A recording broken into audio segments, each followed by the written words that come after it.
Welcome to the weekly MindSweep number 206. What's on my mind? Belonging. Your brain is tired of auditioning.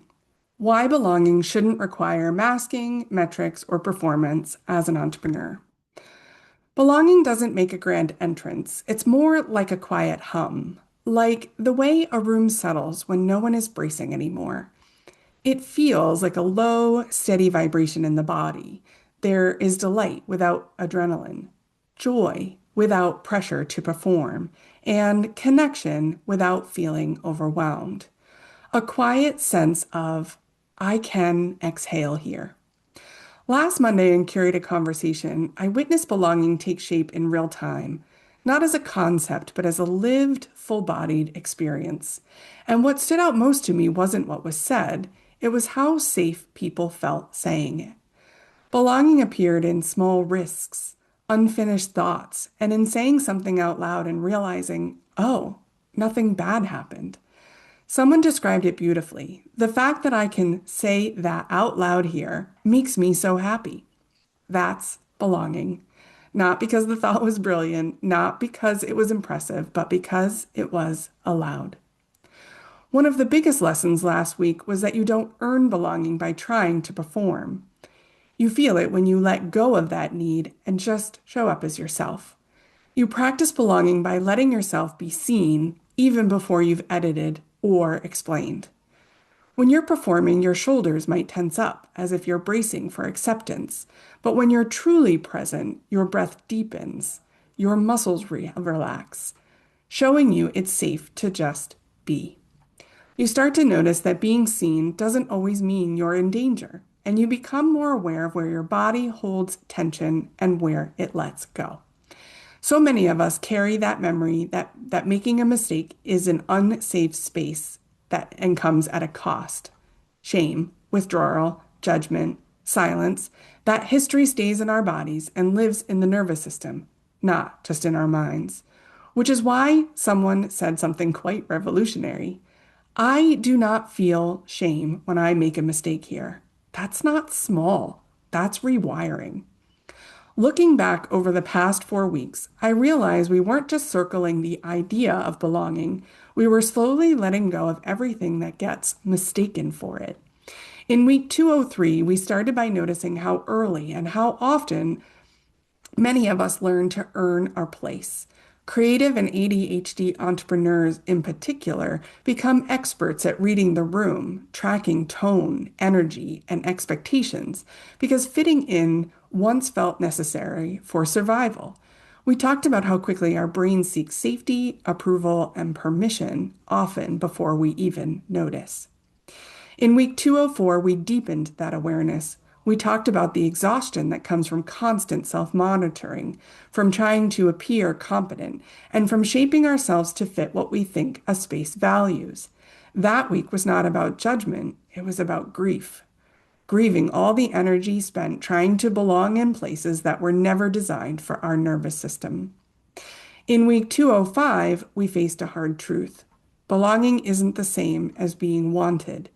Being wanted depends on conditions and it's transactional. It asks us to stay appealing, agreeable, productive, or impressive. Belonging, though, asks for something quite quieter and more radical. It means showing up as we are without trying to earn approval. Now, something had changed. The question is no longer, where do I fit?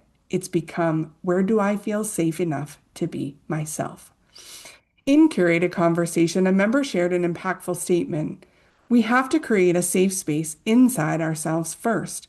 That doesn't mean community isn't important. It just means that even the best community can't make up for feeling unsafe inside of ourselves. For creative and ADHD entrepreneurs, this is important because many of us look for permission from outside of ourselves. A system that will finally fix us, a mentor who will validate us, a room where we're allowed to be human.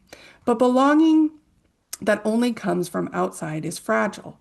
True belonging starts when we stop bargaining with our minds and start giving them clear information.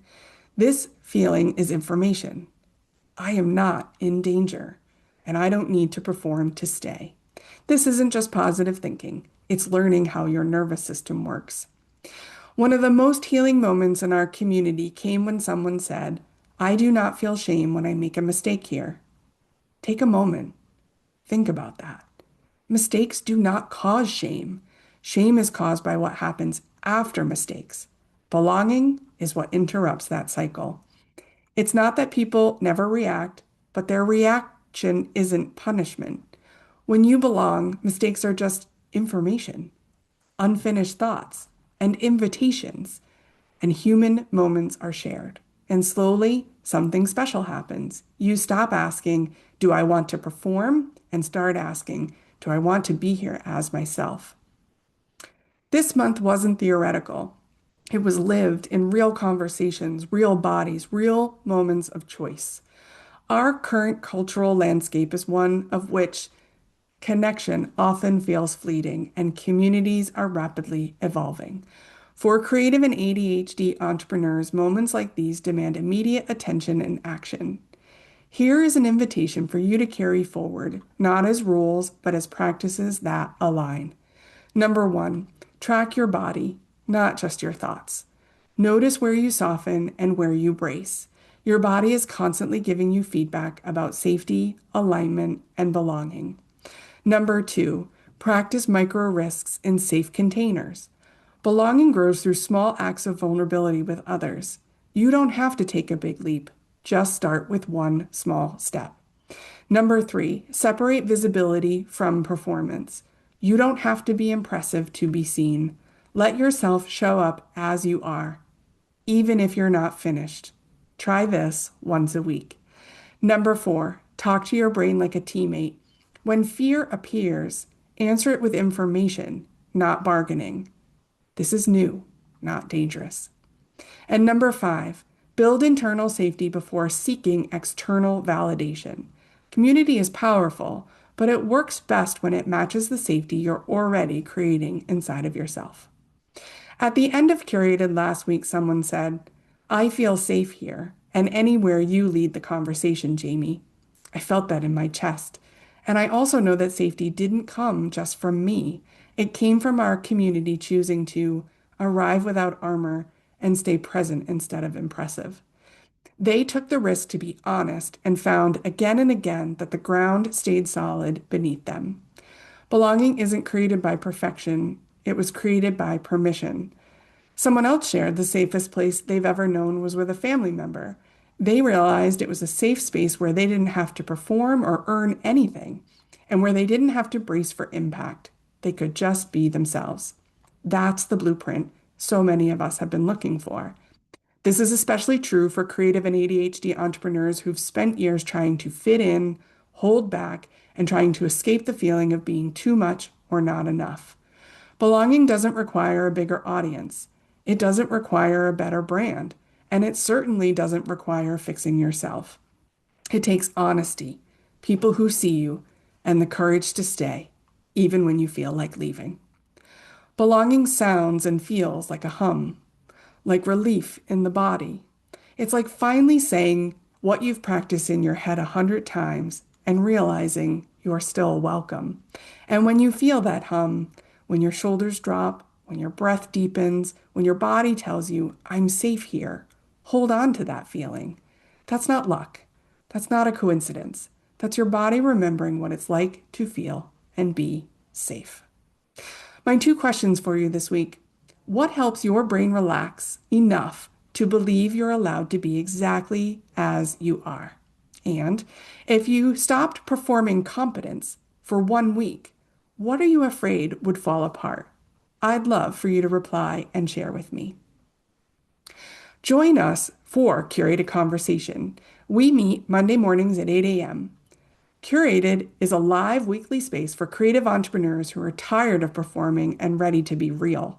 It's a place to bring unfinished thoughts, honest questions, and the parts of your work and life that don't fit neatly into a box.